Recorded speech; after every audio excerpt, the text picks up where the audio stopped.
Good afternoon. My name is Randy Feltner. I am the Battalion Chief of Naval District Washington Fire and Emergency Services at Indian Head, Maryland. Today's presentation is called Change the Attitude, Your Role in Firefighter Health and Fitness. And basically, it is just a simple down and dirty three-part presentation. The first part is basically just going to give you guys some facts and figures. The second part is going to tell you my story, and the third part is going to figure out how we can work together to change the mindset towards taking care of ourselves as firefighters. We all know the basic facts. We aren't dying on the emergency scene. We're basically killing ourselves. We all know that cancer and heart attacks are the leading cause of death for firefighters. 47% of all firefighter deaths are heart-related. 70% of all firefighters and EMS workers in the United States are overweight or obese. 70% is a lot. Obviously, not all heart attacks are preventable, but there are steps that we can take to reduce our chances of a cardiac event.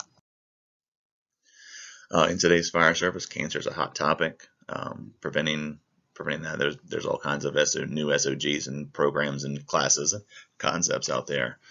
Post-fire decon on the scene, bagging our gear, coming back to the firehouse and showering within an hour, clean cabs, using those wipes, not wearing our uniform to and from work. Those are all great, and they do have their place, and they are preventing cancer in the fire service. However, cancer is still killing us. 61% of all line of duty deaths are traced back to cancer. And like I said, we have a 14% higher chance of dying from cancer and a 9% higher chance of getting cancer than a normal person. We have a 62% higher likelihood of getting esophageal cancer. And a lot of that is stuff that we do to ourselves. We can reduce our risk by reducing alcohol and tobacco use, having a balanced diet, job exposure. We can't always fix that. I mean, we have an inherently dangerous position that we come to work every day and we put ourselves at risk. However, the last one, a big link to esophageal cancer, is obesity, and we can control that. So we need to work on reducing that number from 70% down. All these cancer prevention methods that are out there now are great. However, we have to take care of ourselves as well by not only doing those methods, but taking care of ourselves and off the job as well. There's ways we can reduce our risk, having a balanced diet, getting rid of unnecessary sugars, those late night snacks after a call, sodas, all that good stuff. Making sure we're exercising. They recommend 5 days a week, 30 minutes a day. So we can find time as 2% of our day. We can find time to do that. We need to sleep. I like staying up talking to the boys as much as anybody else does. However, you do need to get your rest. Reducing alcohol intake, again, not a popular topic with the firefighters. However, it is necessary. When I had my heart attack, the first thing that my cardiologist asked me was if I was taking a pre-workout, because I was in the gym when it happened. So those pre-workouts and supplements, we really need to make sure we know what we're taking. Even talk to a doctor before you decide to take a supplement, just because we don't really know what's in there, and we're not chemists or biologists, so we don't really know how these things are going to affect us, that we're just blindly buying because the guy on the bottle looks jacked or someone said it was a good product. And we need to make sure that we are following up with our personal doctors after we do our work physicals. There's so much stuff that can be caught if you go and have a more thorough exam. Just because the doctor told your chief that you're healthy doesn't mean that they're getting the entire picture of what's going on with you. So make sure you're following up with your personal doctor as well. Your physical, when the doctor's saying you pass your physical, it means you meet a minimum standard that they have. And it's a broad spectrum of things. So you need to make sure, like I said, my heart attack could have been prevented if I had gone and had some further testing done, just because it may have been caught. I have a friend who had cancer, and the reason that he found that he had cancer is because they saw a little something at his doctor's visit for his physical, and he went and had it checked out, and it turns out that he had cancer. And he's still here today and still working, and still there playing playing ball with his kid and doing those things, because he went and got a physical outside of work and got some testing done to make sure that everything was going to be okay. There's tons of things they can do. The body scans, you can go do a stress test, independent blood test, a calcium scoring test. They can actually go in and, without having to physically go into your heart, and check the inside of your heart for calcium buildup, which can cause a heart attack like I had. Those tests are very inexpensive and most time covered fully by insurance. So now we're going to talk about my story, and I'm going to tell you a little bit about me.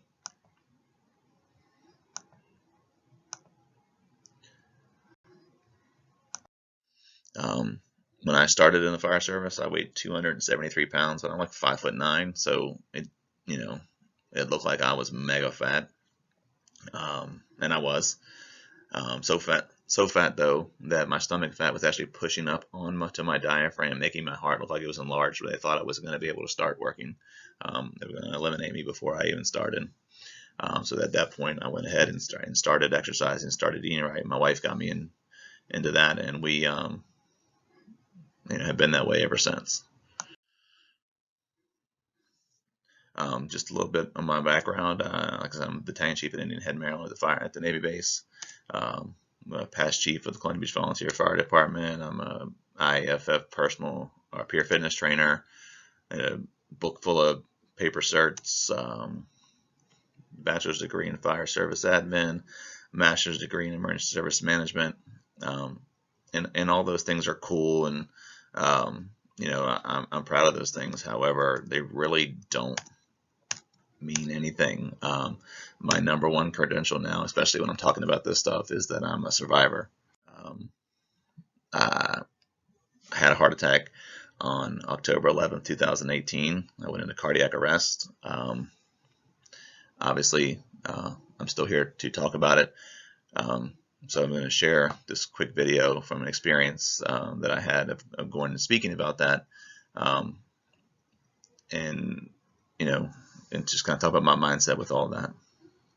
I'm supposed to be the health guy, and it happened to me, so it can happen to anyone. I had a little bit of, I thought maybe like indigestion before I went to the gym. 10 minutes into the workout, and then lights went out, and then I woke up without a shirt on, and I'm a firefighter, so I knew something was wrong. Going into cardiac arrest and then being shocked with an AED and revived with CPR, that's a rare thing. My mindset was obviously very joyful. I was dead 30 minutes before that, and now I'm not. Once it was just her there, I was kind of a mess. Just it kind of all hit me at once. So I just kind of think about how lucky I am. So it kind of keeps me grounded and keeps me in a place where I know that today's a gift and tomorrow's a gift, and if I get to see it, great. I'm a peer fitness trainer. Somebody that train firefighters. There's not always a physical fitness standard in every department, so I try to push my guys. And then they ask, like, how can they get involved? How can they make those small changes with themselves? And a guy that I work with, he's lost 50 pounds in the past few months, and really he just stopped eating fast food and stopped drinking a gallon of sweet tea every day. So now it's not just me.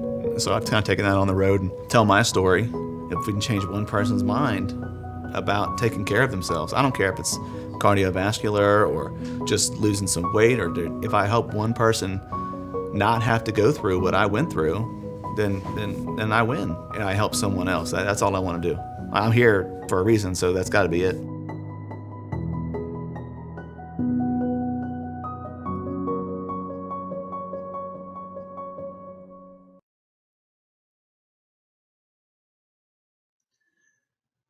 So I'm going to kind of take you guys through the timeline of events that happened. October 11th, 2018, I was on duty. Me and the crew went to the gym, started doing PT. About 10 minutes in, like I said, the lights went out. I didn't have a pulse for over 3 minutes, and the boys brought me back real quick. They started CPR right away.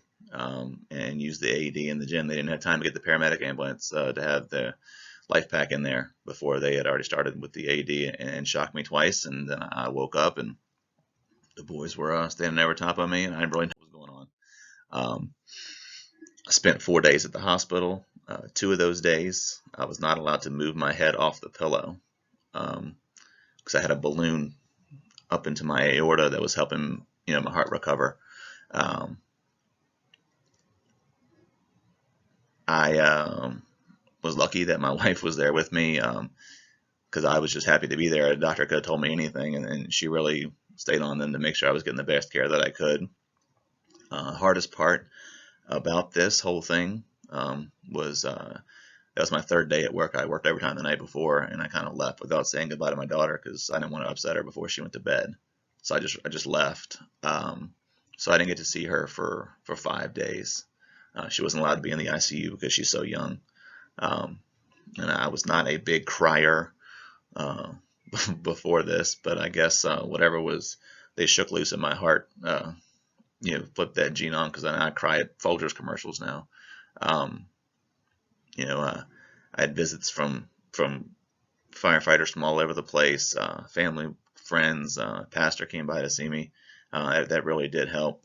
You see the guy in the picture in the wheelchair behind me, it's Cookie. He's one of our captains now in our department, but he was one of my medics that day, and the day I was leaving the hospital, he sat there for about 5 hours waiting for me to get out because he told me that if he had wheeled me in, so he was going to wheel me out. I thought that was pretty cool, man. So why did I survive?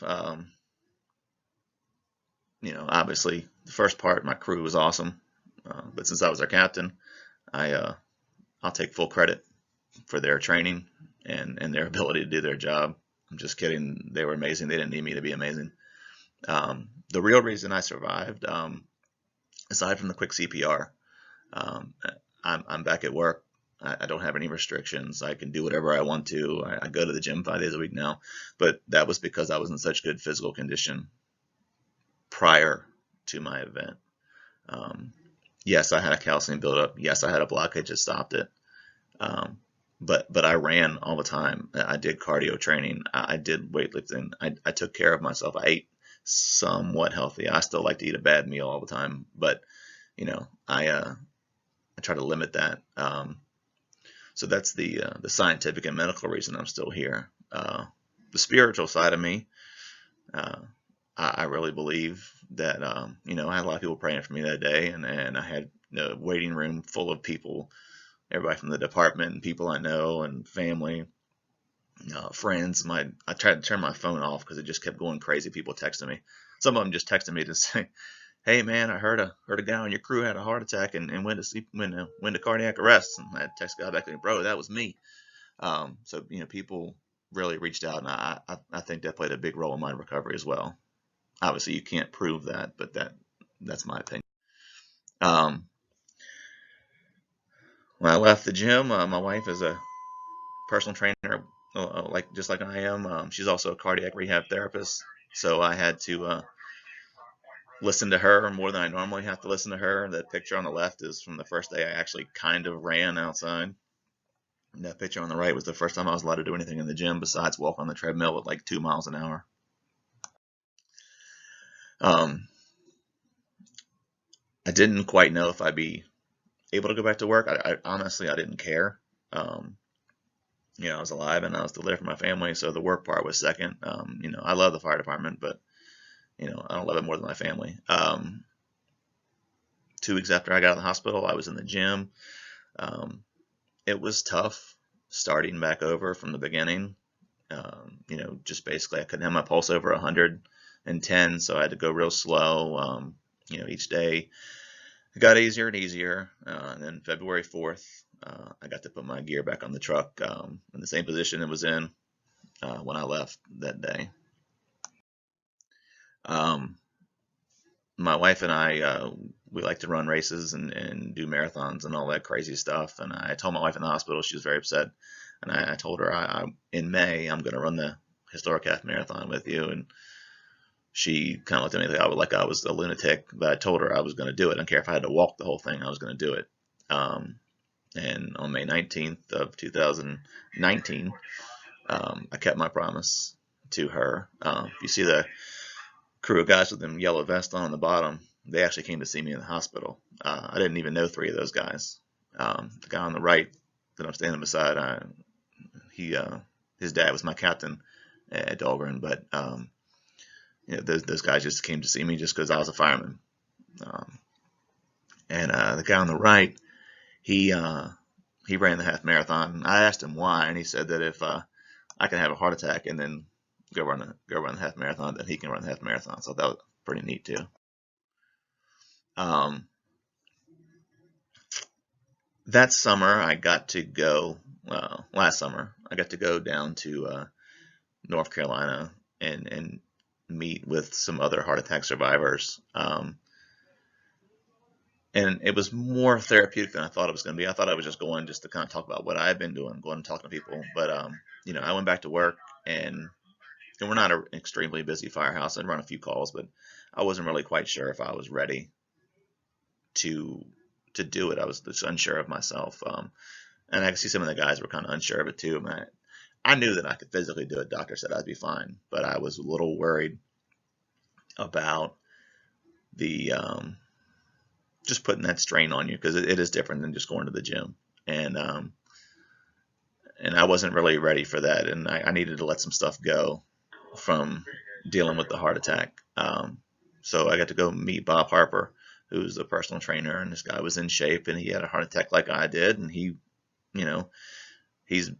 still here, and I got to meet some amazing people that went through what I went through, and I got to talk to them because I didn't know anybody that had a heart attack that in my line of work, at least that I could relate to.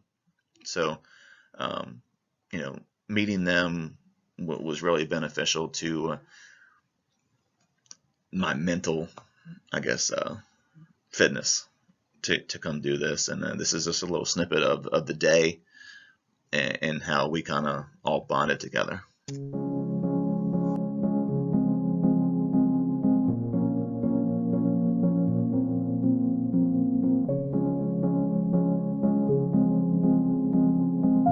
Well, you think you're rolling right along, and all of a sudden you're laying flat.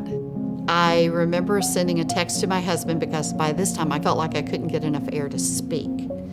And I sent him a text and it said, "Heart, please help 911." They told me how severe what had happened, and I know going into cardiac arrest and then being shocked with an AED and revived with CPR is, it's a rare thing.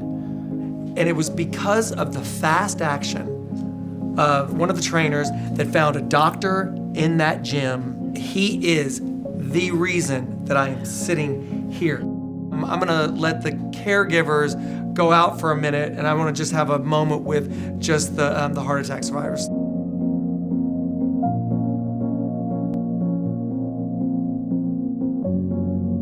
Today I had a chance to tell my own personal story.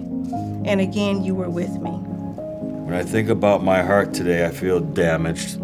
I feel like I don't know what the future holds. But you help keep it beating. When I had my heart attack, I felt thankful to have another day.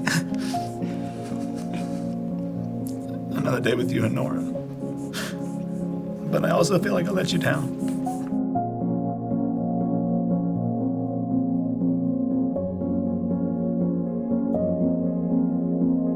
You're fearless, you've battled through, and you've been committed. I'm actually in awe of you. You are a survivor. When you had a heart attack, I felt scared, sad, and angry. Watching you navigate your physical and emotional journey to recovery has made me feel so proud of how strong you've become.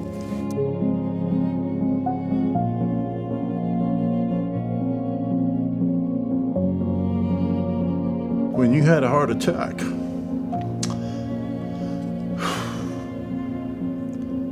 it's the first time I've really shared this.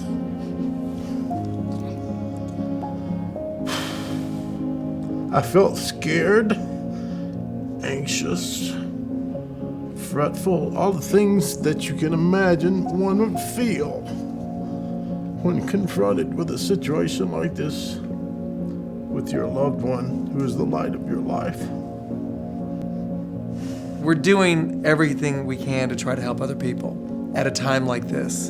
And us getting together, telling our stories with our hearts that might have gotten damaged, might have gotten broken. We're just trying to do our best to just like heal them in any way that we can. And that's what we're doing here today. We're just trying to find a way to help, to love, and to accept.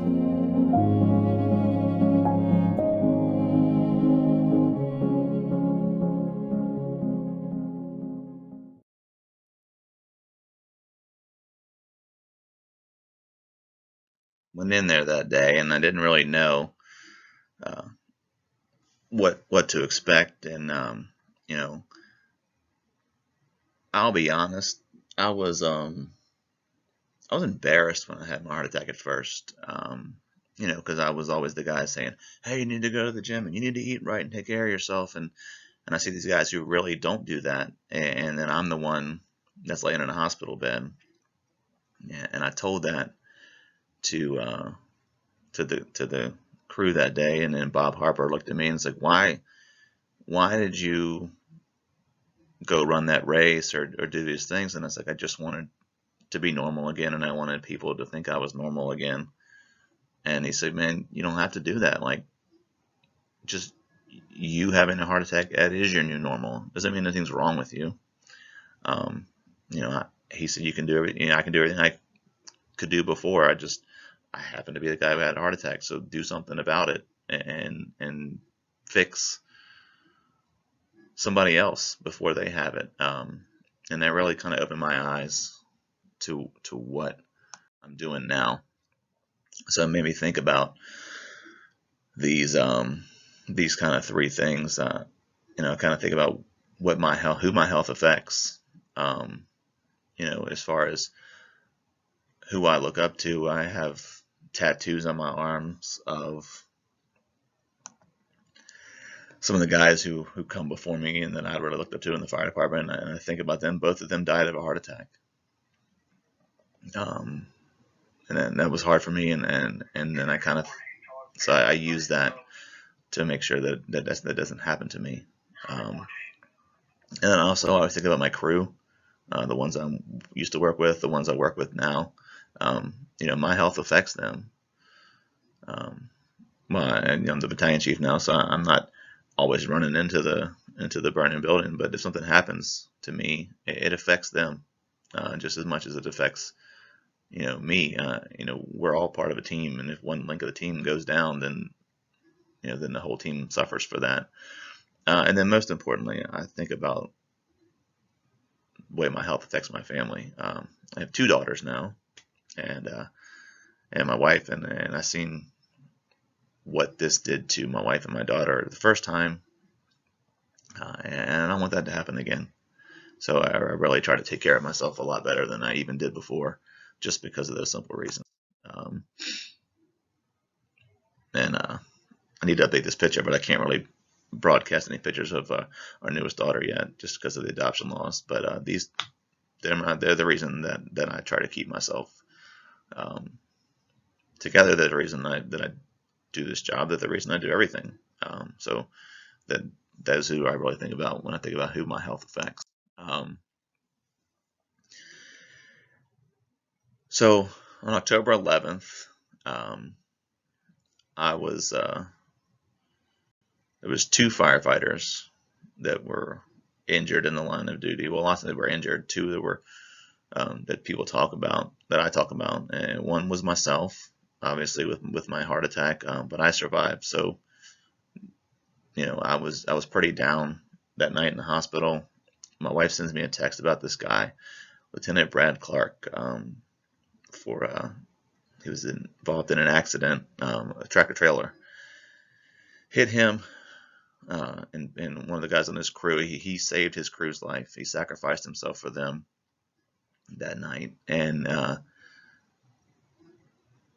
you know, I read that article and I instantly kind of just got out of my pity party for myself. And I didn't really know a lot about Brad, and I did some research about him, and I found this quote, which I thought was kind of apropos for what we're talking about when we're pushing this fitness thing on the guys at the firehouse, because there's going to be some fight back, and there's going to be some naysayers, but you have to just keep pushing it, and that was one of the things Brad was about. And I know he probably wasn't talking just about the fitness thing, but I take it that way. And I've talked to Brad's widow since then, and I've asked if I can use his name in these presentations, because he is a big part of my story, even though I didn't know him. I mean, I'd met him through classes and stuff, but I didn't know Brad. I'm not going to act like I did.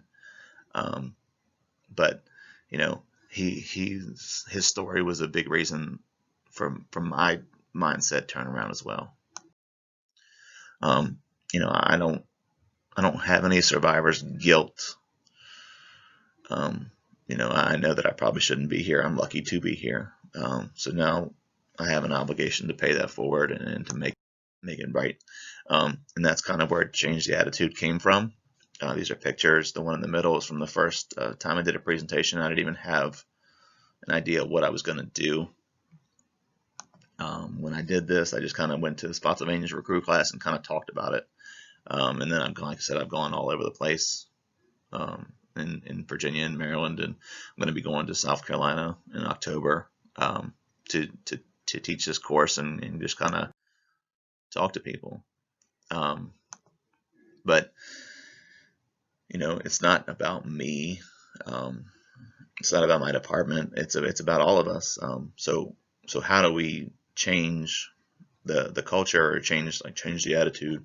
But how do we change things in a constructive way? I mean, the chief can always come in and bang his hand on the desk and tell people they got to do something, but that doesn't always work.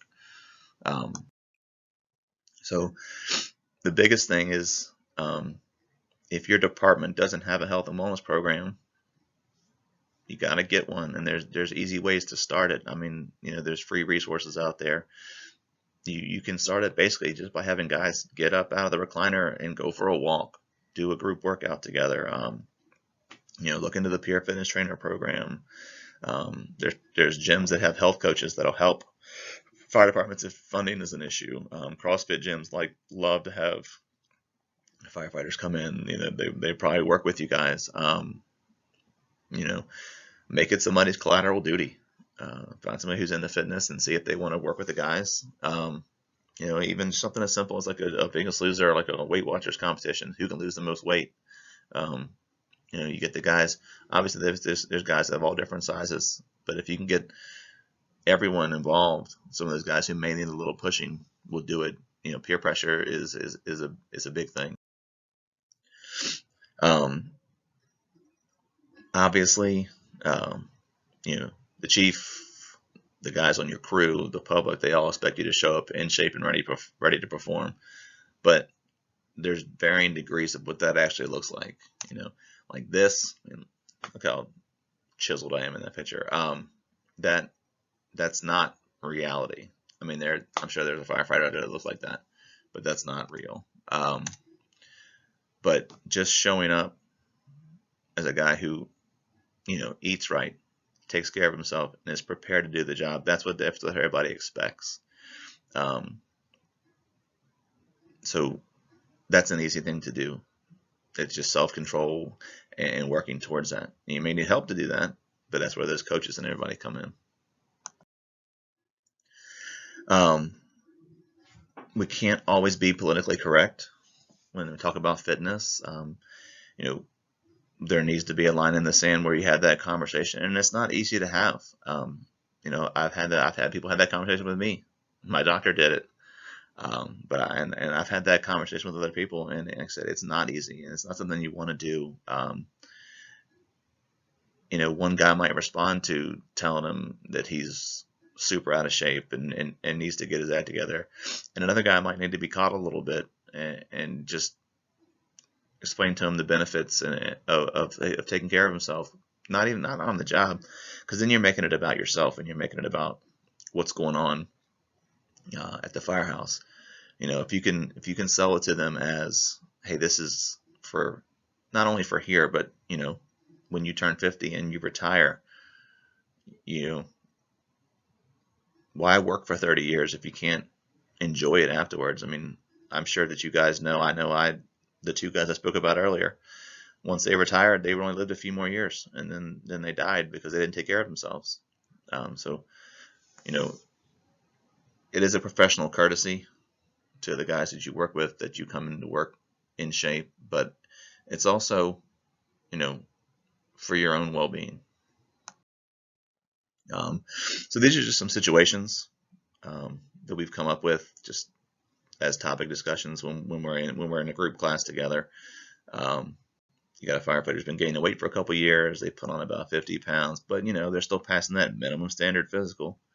You notice their attitudes become very negative towards doing PT, which is bringing down everybody else because they're one of the senior guys and have the younger crews have their ear. For me personally, I would just pull this guy into the office and talk to him and see what's going on. He may have some kind of injury. He may have gotten some bad news. He may be sick and you don't know it. I'm really trying to get in their head, and then, if the answer is, well, I just don't like to do it, we really got to stay on it and tell them, explain those benefits of not just because of the job, but, after work, for their kids, for their grandkids. If nothing else, if they don't have anybody, some people don't have family, but they really, play to their ego, tell them how they have the young guys in their back pocket and they affect it. So, use that to your advantage. We got a second one who's, got a driver operator who's having trouble completing their normal tasks. And they're questioning about their lack of hustle. They just kind of basically shrug it off and say, fire went out, who cares? We're not really supposed to hustle, that's not safe. That's when you got to have that conversation with them too about their performance on the fire ground. While that fire went out, the next one may not, or someone may be trapped and all of a sudden you didn't throw a ladder because you're lazy now. They're putting, the guys inside are putting their life in that guy's hands, and if he's not doing what he's supposed to do just because he doesn't want to anymore, or he's burnt out, or he physically can't do it, that's something we need to find out. If he physically can't do it, that's a different conversation we got to have, where we may have to find him something else to do. And I know I don't want to do that. I don't want to take anybody's job from them, but we're kind of in a position where that may be a necessary thing. So we really need to look after these people, and if we can get them to start exercising and reduce that pain, they might have some back pain or some knee pain or whatever, and we get some weight off of them, maybe that helps them, and we don't have to go that route. And this is not just about firefighters. This is about anything. I mean, especially like what's going on in the world today. I mean, I know you guys have been watching the news, and there's probably 25% of the population that are all the way on one side and 25% of the population that are all the way on the other. And there's people in the middle who can be swayed one way or the other. And you can't let those people who don't care, or who are those negative people, to bring that middle 50% towards them. You got to use the guys who are all in, who are ready to go, to your advantage, and drag those 50% along with you. Well, this is when that 75 outweighs that 25.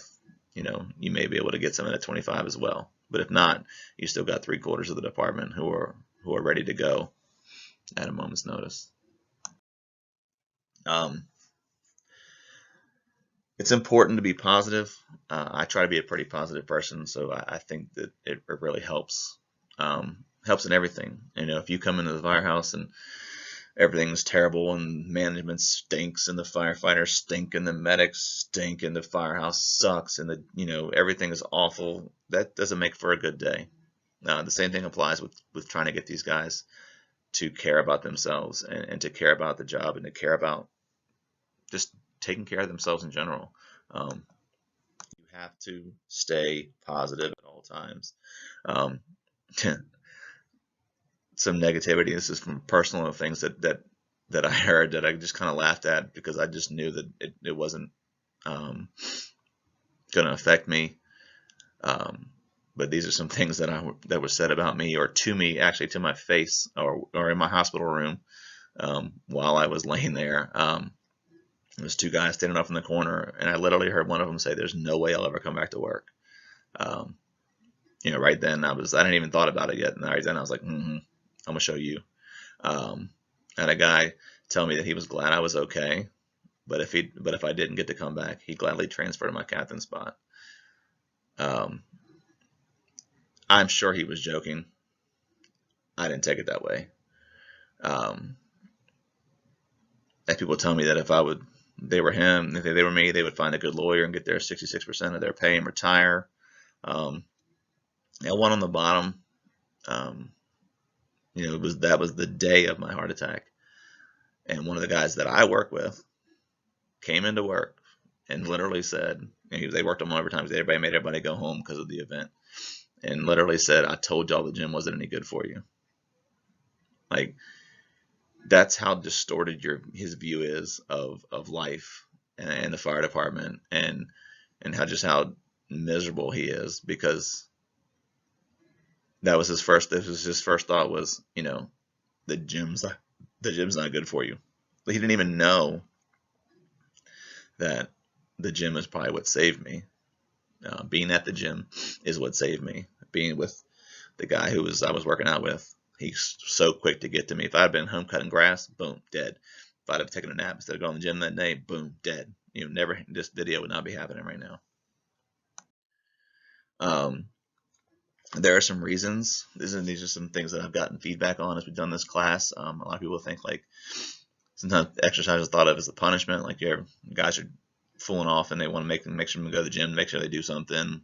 Some people aren't motivated to do it. It's not made a priority in the scheduling throughout the day. People are intimidated by the gym. I had a client at my part-time job that I actually trained in like a service hallway for like 6 months because she was scared to death of anybody seeing her work out. So that's a real thing. So people just don't know what's going on, and they're scared to ask. People are scared to get hurt. One of the bottom says it will impede performance on a fire. That's a common excuse that people use. Well, I'm just going to work out too hard in the gym today, so I won't be able to run that call at 2 o'clock in the morning. These are all things that genuine concerns, and also some kind of just some made up stuff that they want to use as an excuse not to go. But for us, we have to change that. We can do that. It doesn't matter if you're the newest guy. And I got a guy just walked past the door here in my office that's been working here about 2 months. I mean, he's as fresh can get, and he can lead by example. He can go out there and work out in front of the guys and show these guys that it is cool to go do that, and it is important. If you're an officer or management level, let them know that this is not a punitive issue. We're not testing to see if you can run a mile in 10 minutes, and if you can't, we're going to fire you. If you're a leader in the department, you want to hold them accountable to a fitness standard, you got to be willing to go out and do it yourself. So, holding yourself accountable. Find someone in your area that is a professional, whether they're a personal trainer or a health coach or someone like that can come in and talk to the guys and work with them, get them started. Some people just don't know what to do. And you're going to have to get some buy-in from your upper level management, whatever that looks like. If that involves, paying for gym memberships or just supporting time in the schedule and allowing for that to happen, you have to get buy-in from them. If you don't get buy-in from them, it's not going to work. Working out as a crew, I don't know about this guy doing cleans in his turnout gear. Kind of probably goes against the old cancer prevention policy, but this guy doing overheads in his helmet. But a lot of this stuff, can be done as a group, and it can be done for all levels. They can adapt to anything. There are tangible benefits to taking care of yourself and to exercise. Your body will last longer, which will keep you safer. You'll have more energy to actually do your job. You'll be more flexible. Firefighter yoga is like a big thing now. A bunch of training academies are doing it as part of their PT during the day. You'll be stronger. reduce those sprains and strains that we talk about every year at our annual safety training. And then the most importantly is reducing your risk of a cardiac event. The more in shape you are, the more you work that heart. The heart's a muscle.